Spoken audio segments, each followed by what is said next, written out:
guys. I am hopping on today in order to talk about the Fantasy Monthly Book Club discussion card for the chapters that we were reading, which is chapters 12 through 27, I believe.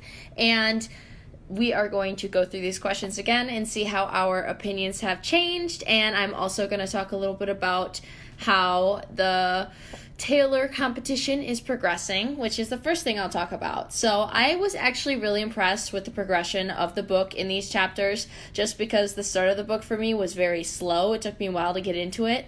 But then after chapter 12, I was in it for the long haul. I finished it in about 2 hours, and it was just fantastic, and I loved it a lot. So chapters 12 through 27 for me were phenomenal, and I really enjoyed them.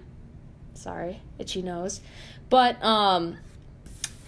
for me, that was when the whole story started, especially when the romance picked up between the two main characters, and it just made me so happy that it picked up a lot, and it blew me out of the water. I loved it so much, and I loved the Taylor competition, and I loved their quest to go and find the stars, tears, the moonlight, and the sunlight. So here we go. The blood of the stars, not their tears.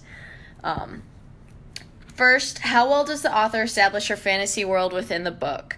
So I believe in these chapters, specifically that we're talking about today, that chapters 12 through 27 did an excellent job of establishing her fantasy world. The fantasy aspect of the magical scissors and starting their journey and finding all of the magical artifacts that they need to make these dresses actually started to sound like a fantasy book to me. The first few chapters was a lot of world building, and there wasn't a lot of fantasy for me, which I was very upset about, but now in these chapters, it's starting to pick up, and the fantasy aspect of the story is coming to light. So I think that she is doing a great job in chapters 12 through 27 of establishing her fantasy world within the book.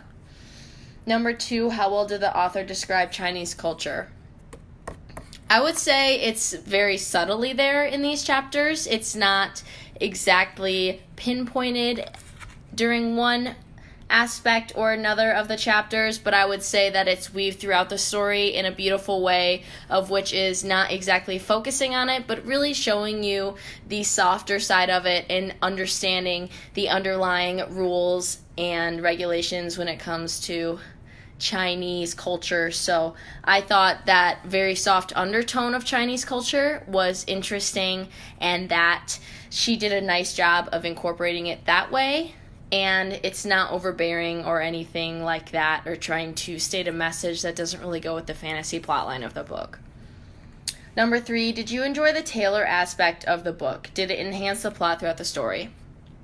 Especially in these chapters 12 through 27, the plot is extremely enhanced by the Taylor aspect. She is the only one in the world that has these magical scissors that are able to collect these materials to create the 3 dresses needed for the royal wedding. So I would say that the Taylor aspect does enhance the plot, because it's all about how she is now a master tailor, how Maya is now a master tailor and the only one to create the 3 magical dresses of the goddess. So I would say that it did enhance the plot a lot, because I never thought about this story. I never knew about this story in culture, so it really made me understand a little bit more about it, and it enhanced it in a way that I was able to connect with the character a little bit more, and it made the fantasy realism in the story a lot more pronounced.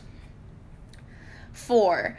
What song does this book make you think of any particular artists? For chapters 12 through 27, I would say The Cab is an artist that it reminds me of, because their journey is of discovery and a little bit of darkness and love and anguish between that love of being accepted and the fact that she has to pretend to be a boy and that he is a sorcerer who is not supposed to love. So I would say The Cab. If you guys have never heard of The Cab, I would suggest looking them up, because I really like their kind of dark undertone and their pining love in their songs that they portray. So, yep, that would be the artist that makes me think of Spin the Dawn. So that is my take on the book club question card for chapters 12 through 27. I would love to know your take in the comments down below. It would be very fun to have a nice discussion in the comments.